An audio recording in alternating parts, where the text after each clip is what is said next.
Hello everyone, welcome back to SwitchUp. Yes, I saw many comments saying that Tomb Raider, the definitive edition, had been released on Switch 1 and 2, and if we could check it out. Absolutely. This was one of my favorite games when it first came out back in, 2013? Certainly the PS3 version, and then later on we had a more enhanced version come to the PS4, and there's even a PS5 build out now. And it represented a real shift in tone for the series, and one that many fans, like myself, thoroughly enjoyed. So then, Tomb Raider, the definitive edition on Nintendo Switch 1 and Nintendo Switch 2. Let's take a look at frame rates, performance, whether or not they're worth purchasing, and indeed, what have they actually done with the Switch 2 version? Well, my name's Mark Walker, I hope you enjoy this content, let me know down in the comments. Now, let's find out.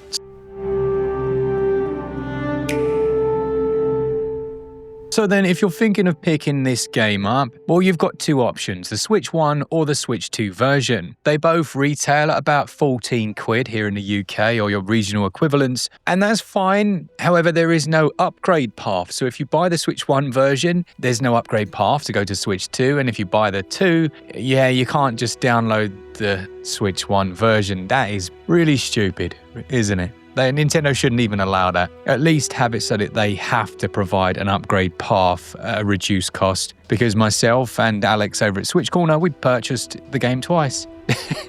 Like a pair of absolute lemons. But we'd had no other choice, so that's how we bring you this video. So yeah, hit that. I'm not doing that. Still, I think most people are just going to buy the version that they want, and the asking price here really isn't bad at all. It's quite surprising. If you own the Tomb Raider, I think it's remastered 1 to 3 collection, you can also get a 10% discount off the price. The same goes for the 4 to 6 collection. Either of those will give you that discount. But yeah, it is surprisingly cheap. Even more so because it includes all of the DLCs, as well as bonus outfits for Lara, multiplayer maps, characters. It even has the digital bonuses, a Dark Horse comic, mini art book, and the final hours of Tomb Raider video series, if the performance backs it up. File size is about 28 gigs. It's 27.1 gigs to download, and it does feature multiplayer mode for up to 8 players, which was a bit of a surprise, honestly. Now, as we always do, let's have a look first at the different options that you've got. Now, I've already mentioned, as well as the new game, multiplayer, the extras, which include the videos, the concept art, character models,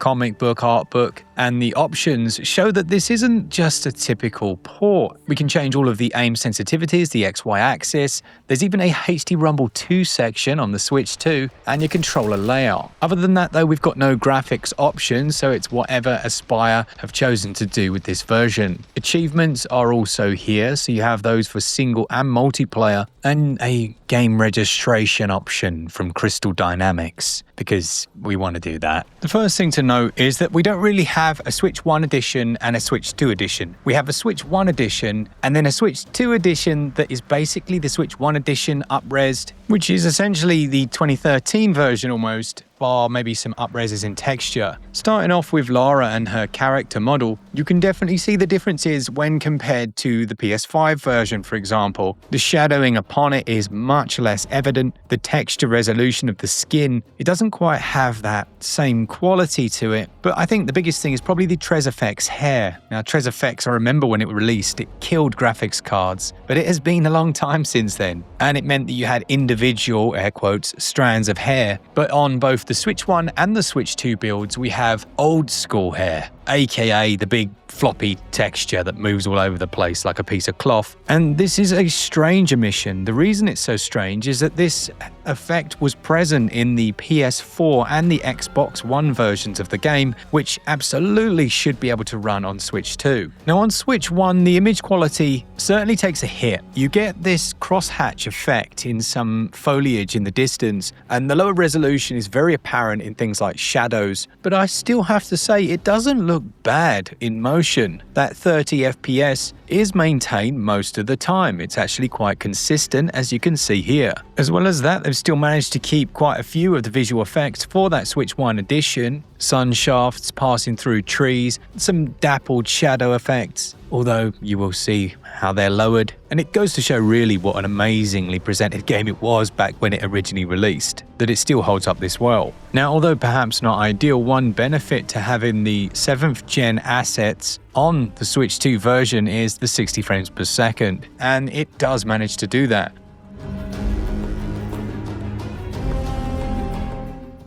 But it's not all just the PS3 version of the game, it's a strange blend of elements. Maybe with the fact that they were going to release these two builds together, things like textures are improved, the character model of Lara herself seems to be the newer model mostly, but as I say, with the downgraded hair effects. Lighting and shadows across the entire experience though, they're noticeably worse than they are on the later versions of the game. What that does is it does give environments a bit of a flat look to them. Now don't get me wrong, it's still quite an attractive game, and I really don't think if you're just looking for a replay you're going to be bothered at all. In fact, you're getting quite a nice experience, but they are things worth noting. Now shadow resolution for Lara herself in terms of what she casts in the world is actually quite high. It doesn't look to be soft shadowing. When Lara interacts with items in the world, there's that disconnect that almost just make her feel like a separate entity, which she obviously is, but you know what I mean? It looks like there's like this disconnect between her and the world, whereas in the later versions, the quality differences, the lighting, the shadows made it feel like she was a part of it. So with the knowledge then that we have this hybrid version, does this still hold up? Well, yeah, I think it does. We still get a few effects like water particles on the camera lens when Lara's walking past the waterfall. The animations are all still there, and it was excellent for its time. And the Switch 1 version is definitely looking a little rougher than this Switch 2 experience, mainly due to the lower resolution. But really, other than that, there's not a huge amount of difference in quality. It's the performance that you'll notice as the main differentiating factor. The Switch is just old now, albeit the 30 FPS is maintained quite consistently. Switch 2, I didn't notice any such issues, as you would hope really with the older gen build, or at least the amalgamation. I think Switch 2 players should have had a completely independent version with the newer assets and Trez effects. Now, with all of this said, there are actually many players who preferred the original build of the game. They didn't like the changes to the character model, so having a hybrid for some might be the way to go. And look, it was always a very impressive looking experience, even back on the PS3, and it still holds up to this day. It's one of those games that's almost timeless in that way. It's also pleasing to see the different gameplay options that we've got, but there's actually a touchscreen option, so you can use menus and things using touchscreen. There are gyroscope controls, but we need to talk about those. There are also mouse controls, so let's have a look at how those different modes function. Well, gyroscope. You can use it on the main menu to move things around. You can also use it to rotate artifacts. What you can't use it for at the moment is to actually aim your weapon, which is really quite stupid. How about mouse mode? Well, sweet mother of sensitivity sliders, they've only gone and nosed it up. The sensitivity for mouse mode is absolutely ludicrous. Even when you reduce sensitivity down to 1, when you're trying to aim the bow, it's basically impossible to aim. As you can see, it's a little bit fast. Now, you could get used to it, but it's no better than just using the normal joycon. And as gyroscope doesn't seem to want to function correctly as it stands, yeah, Aspire, you need to go back to the drawing board and patch that up. But it is great that you've implemented mouse modes and gyro modes. Just none of them work right now. What does work though is the game. It still, as I said before, really holds up. It has that survival element to it where Lara's constantly upgrading her gear, finding salvage, and being a bit of a stealth ninja. It's funny going back to play again because I almost like the bow more than I do the main character. In handheld mode, it's really quite nice to play it like this. The 60 frames per second on Switch 2 means that is definitely the preferred way to play when it comes to gameplay and frame rate, which would drive, I think, most people towards getting the Switch 2 version if they have that option. Regardless of which you play though, it's very nice playing Tomb Raider in handheld, having all of that content, and potentially one of the best in the series. Yeah, it's very good. So in conclusion then, yes, we do have Tomb Raider, the definitive edition, and it's not quite the 2013 version, it's not quite the PlayStation 4 version, it falls somewhere in the middle, with the benefit of getting 60 FPS if you are going to play on Switch 2, which isn't something you got on PlayStation 4,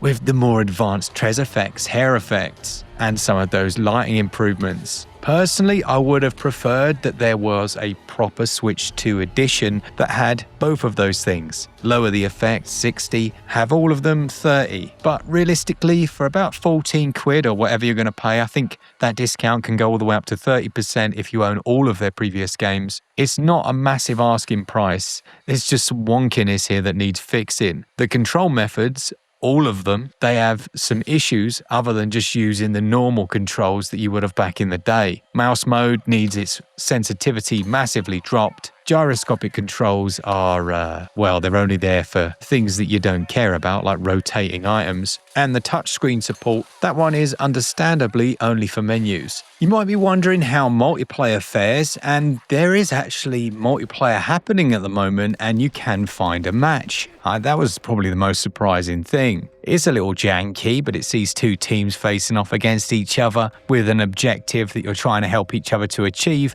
and it works. There wasn't any input latency. I was just as bad as I remember in 2013, and I'll probably never play it again.